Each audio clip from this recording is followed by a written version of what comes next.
감염력이 강한 오미크론에 대응하기 위해 새로운 방역, 재택치료 체계가 도입됐습니다. 하지만 단시간에 변경되는 내용들이 많다 보니 혼란스럽다는 시민들의 반응도 잇따르고 있는데요. 코로나 검사부터 격리, 재택치료까지 행동 요령을 총정리했습니다.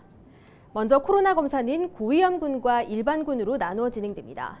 고위험군인 보건소 선별진료소나 임시선별검사소에서 PCR 검사를 받아야 합니다. 내가 고위험군에 포함되는지 궁금하실 텐데요. 일단 만 60세 이상이면 무조건 고위험군에 해당됩니다. 또 밀접 접촉자 등 보건소로부터 문자를 받았거나 요양병원과 같은 취약시설 종사자, 자가검사 키트 검사에서 양성을 받은 사람입니다. 앞서 언급한 경우가 아니면 대부분 일반군에 해당돼 신속 항원 검사를 받게 됩니다.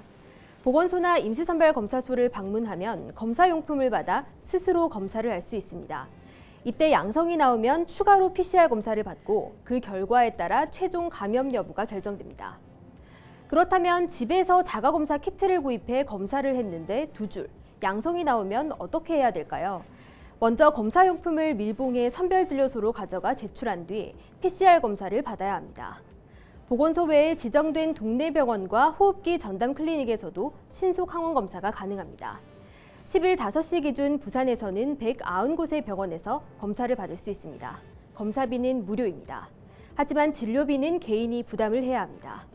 각 지역별 현황은 지금 보시는 것과 같은데 내가 살고 있는 지역의 자세한 병원을 알고 싶다면 건강보험 심사평가원 홈페이지에서 확인 가능합니다. 만약 확진 판정을 받으면 어떻게 해야 할까요? 이제는 개인의 건강 상태에 따라 치료 방식도 달라졌습니다.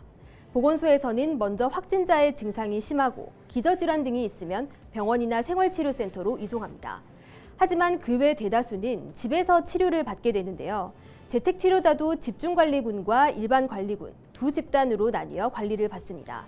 집중관리군은 보건소에서 관리를 담당하는 병의원을 지정해주고 의료진이 하루에 2번 전화로 건강 상태를 확인합니다. 부산에서는 48곳의 병원이 재택치료 협력 의료기관으로 지정돼 건강 모니터링을 진행합니다. 집중관리군은 또 산소포화도 측정기, 소독제 등 물품 5종이 포함된 재택치료 키트를 지급받을 수 있습니다. 이에 반해 일반관리군은 스스로 몸 상태를 확인해야 합니다. 재택치료를 하다 증상이 심해지면 비대면으로 의료기관 진료를 받을 수 있습니다. 집중관리군과 달리 일반관리군은 전담병원이 지정되지 않았습니다. 이에 따라 보건당국에서는 전화상담을 받을 수 있는 동네 병의원을 지정해뒀습니다. 부산에서는 69곳이 참여하고 있고 평일 오전 9시부터 저녁 6시까지 상담을 할 수 있습니다. 비대면 전화상담은 하루 1회가 권장됩니다. 야간이나 주말에 몸이 아프면 24시간 운영되는 재택치료 의료상담센터에서 도움을 받을 수 있습니다. 부산에는 서부산권 2곳, 동부산권 2곳, 남부산권 2곳, 중부권 2곳, 북부산권 1곳 등 총 9곳이 지정돼 있습니다. 비대면 진료 후 약 처방을 받았다면 지정된 약국에서 동거 가족이 약을 수령해야 합니다.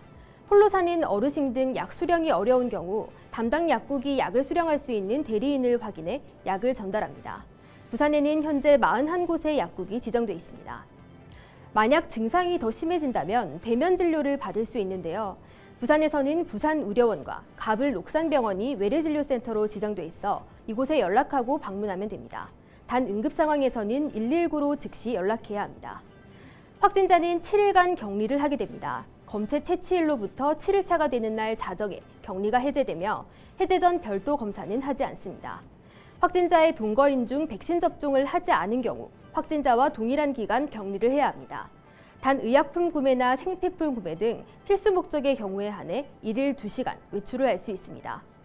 동거인인 확진자와 달리 격리 해제 전 PCR 검사를 통해 음성임을 확인받아야 합니다. 접종을 완료한 동거인의 경우에는 격리가 면제됩니다. 지금까지 헬로티비 브리핑이었습니다.